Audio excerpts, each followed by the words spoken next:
36 લાખ રૂપિયા 35.95 લાખ રૂપિયા બિલ આવ્યું આ 5 દિવસમાં।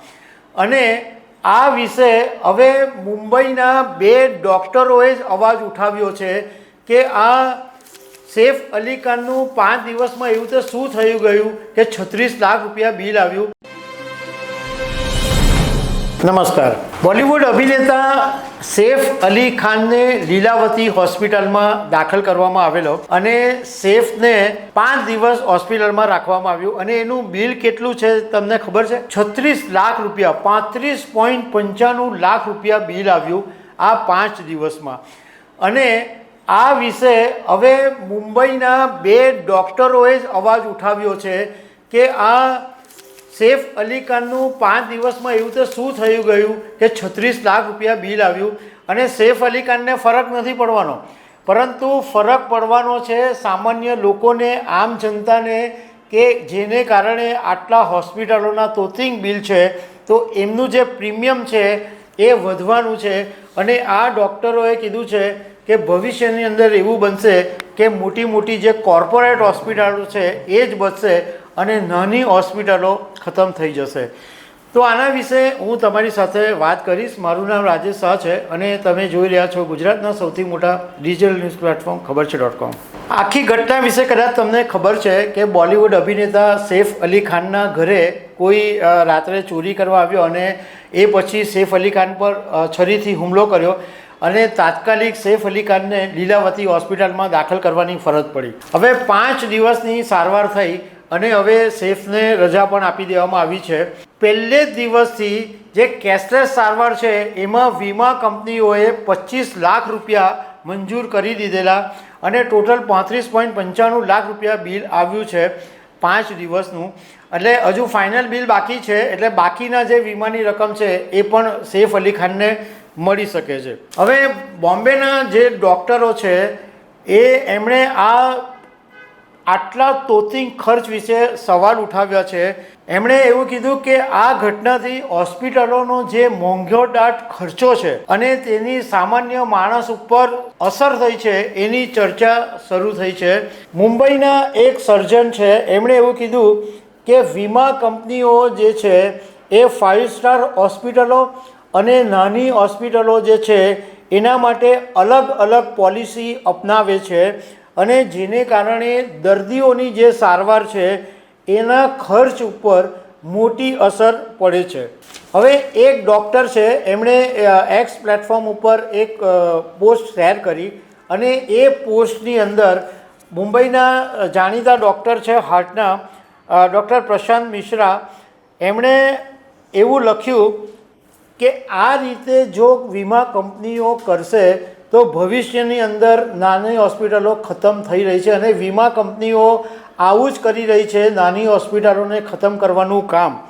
અને એમણે કીધું કે મને વિશ્વાસ છે કે થોડા વર્ષોની અંદર એવું બનશે કે મોટી મોટી જે કોર્પોરેટ હોસ્પિટલો છે એ જ બચશે અને આ બધી નાની નાની હોસ્પિટલો ખતમ થઈ જશે। અને એની સાથે થશે શું કે મોટી મોટી જે કોર્પોરેટ હોસ્પિટલો બચશે એટલે સારવારનો જે ખર્ચ છે એ વધી જશે અને એની સાથે સાથે વીમાનું પ્રીમિયમ પણ વધી જશે, એટલે સામાન્ય માણસોની જિંદગી પર મોટી અસર પડવાની છે। ડૉક્ટર પ્રશાંત મિશ્રાએ એક સવાલ બી ઉઠાવ્યો છે કે છરીના ઘા માર્યા એના માટે આટલું તોતિંગ બિલ કેવી રીતે આવ્યું?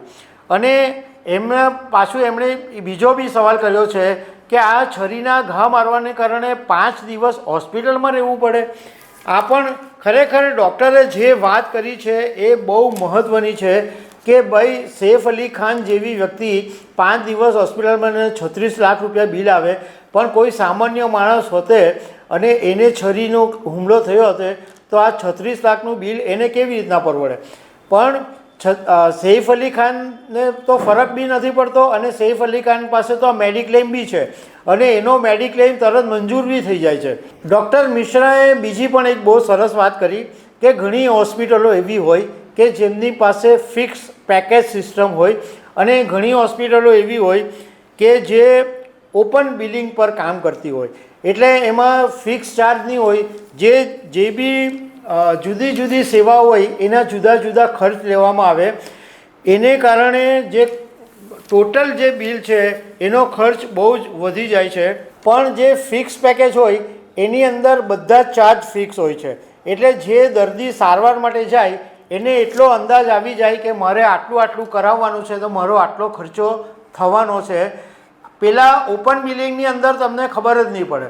એની અંદર તો દરેક નાની નાની જે સેવા છે એના જુદા જુદા ચાર્જ ઠોકેલા હોય, એટલે બિલ એટલું બધું લાંબુ થઈ જાય અને દર્દી બિચારો વગર મોતે એને મરવાનો વારો આવે, કારણ કે એ આર્થિક રીતના કંગાળ થઈ જાય. એકવાર હોસ્પિટલમાં દાખલ થયો માણસ એટલે ગજવા ખાલી થઈ જાય એમ જ સમજી લેવાનું. હવે ડૉક્ટર મિશ્રાએ એમ કીધું છે કે સામાન્ય માણસ ઉપર અસર કેવી રીતે પડે. વીમા કંપનીઓએ આવા જે સૈફ અલી ખાન જેવા મોટા મોટા જે બિલ આવે એની ચૂકવણી કરવી પડે અને કરી જ દે છે.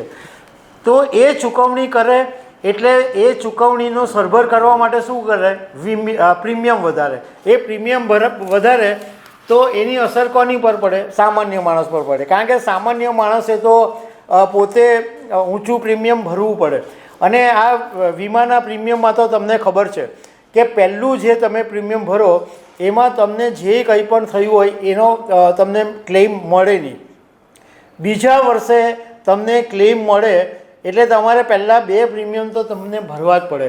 હવે પ્રીમિયમ એટલા બધા વધી ગયા છે કે પ્રીમિયમ ભરવાના બી ઘણા એટલા સામાન્ય નાના લોકોને ફાંફા પડી જાય એટલા બધા પ્રીમિયમ આ વીમા કંપનીઓ વધારી દે છે. ડૉક્ટર પ્રશાંત મિશ્રાએ એક જૂની પોસ્ટ અગાઉ લખેલી હતી અને એમાં પણ એમણે બહુ સરસ વાત કરેલી કે આ વીમા કંપનીઓ 5 લાખ રૂપિયાનો જો ક્લેમ ચૂકવવાનો હોય તો ગ્રાહકોને પરેશાન કરી મૂકે, ગ્રાહકો ગલ્લા તલ્લા કરે અને મોટા જે કોર્પોરેટ હોસ્પિટલોના જે બિલ હોય એ ફટાફટ ચૂકવણી કરી નાખે. એટલે આ વીમા કંપનીઓના પણ 2 કાટલા છે. મોટા માટે એકદમ બધું ફટાફટ થઈ જાય કારણ કે એને મોટું પ્રીમિયમ એમાં મળતું હોય, અને નાના માણસો બિચારાઓ પ્રીમિયમ ભરીને મરી જાય તો એના ક્લેમ પાસ કરવામાં આ વીમા કંપનીઓ ઠાગા ઠૈયા કરે. આ ડૉક્ટર મિશ્રાએ જે ડૉક્ટરની પોસ્ટ શેર કરી એ ડૉક્ટર પોતે એક 50 બેડની હોસ્પિટલમાં કો-ડાયરેક્ટર છે અને એમણે એવું લખ્યું છે કે ઘણી વખત વીમા કંપનીઓને એવી રજૂઆત કરવામાં આવી કે ક્લેમનો જે રેટ છે એ વધારવામાં આવે, પરંતુ વીમા કંપનીઓ ક્લેમનો રેટ વધારતી જ નથી અને જે જૂનો રેટ છે એ પ્રમાણે તો લોકોના જે સારવારનો છે એના 5% જેટલો ખર્ચો પણ મળતો નથી. આ ચર્ચા ઊભી થઈ ગઈ છે એ ખરેખર બહુ જરૂરી છે, કારણ કે મેડિકલનો ખર્ચો ઘણા બધા માણસોને તોડી નાખે છે. માણસે મહેનત કરીને આખી જિંદગી જે ભેગું કરેલું હોય એ હોસ્પિટલમાં બધા આખું એમનું તિજોરી ખાલી થઈ જાય, આખું એનો જે ઘરમાં ભરેલું હોય બધું ખાલી થઈ જાય, દાગીના બી વેચવા પડે એવી હાલત થઈ જાય. કારણ કે તમે એક હાર્ટનો તમારો ફેમિલીમાં કેસ હોય તો 5 લાખની નીચે તો કશું થતું જ નથી. અને મોટી હોસ્પિટલોના તો એવા જાયન્ટ ખર્ચા છે કે 2 લાખ રૂપિયાની નીચે કંઈક સામાન્ય બી 2-3 દિવસ માટે બી દાખલ થવાનું હોય તો મિનિમમ 50,000 રૂપિયા બિલ આવી જાય. આ ખર્ચો, પેલો રિપોર્ટનો ખર્ચો, ડૉક્ટરની વિઝિટનો ખર્ચો, એમ કરીને લોકોને લૂંટી લે. અને આ વીમા કંપનીઓ આવી મોટી હોસ્પિટલો છે એના ક્લેમ ફટાફટ પાસ કરી દે છે. તો દર્શક મિત્રો, આવી અનેક વાતો સાથે અમે તમને મળતા રહીશું. Thank you very much.